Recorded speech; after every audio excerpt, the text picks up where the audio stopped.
Outline for simple pendulum is definition of simple pendulum, angular frequency and time period for simple pendulum. A simple pendulum is a system which consists of small metallic sphere called bob, which is suspended by massless and inextensible string from the frictionless support. So simple pendulum has two parts. One is metallic sphere and second one is inextensible string. Figure shows the simple pendulum that consists of two parts. One is metallic bob M, another is inextensible string that has length L, and it is attached to the support at a pivot point. Length of simple pendulum. The distance from the point of suspension to the center of the bob is called length of the pendulum. That is the distance from center of the bob, metallic bob, and point of suspension. Here L is called length of the pendulum. Motion of simple pendulum.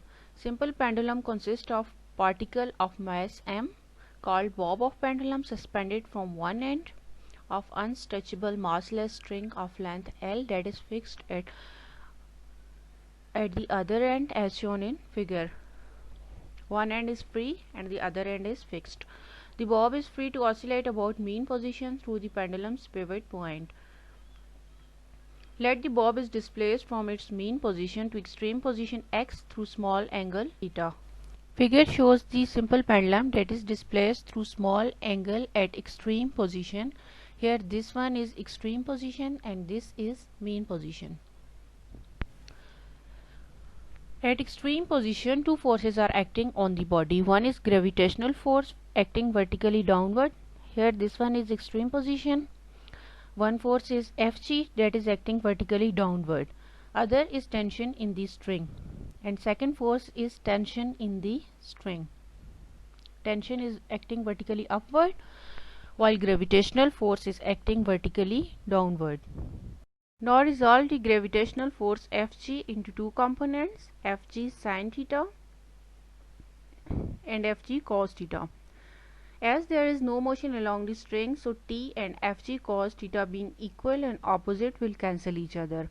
Here you can see that Fg cos theta is acting vertically downward while tension is acting vertically upward. These two things are being equal and opposite, so they will cancel each other.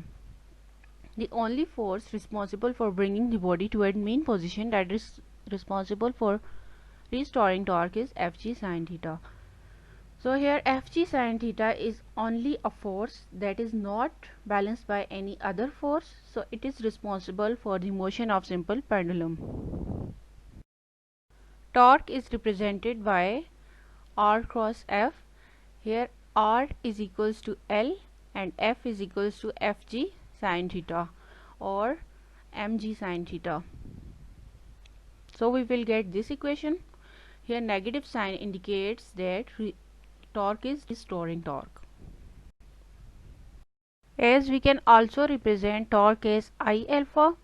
So by comparing equation 1 and 2, we will get I alpha is equals to minus L mg sin theta, or alpha is equals to minus L mg sin theta over I.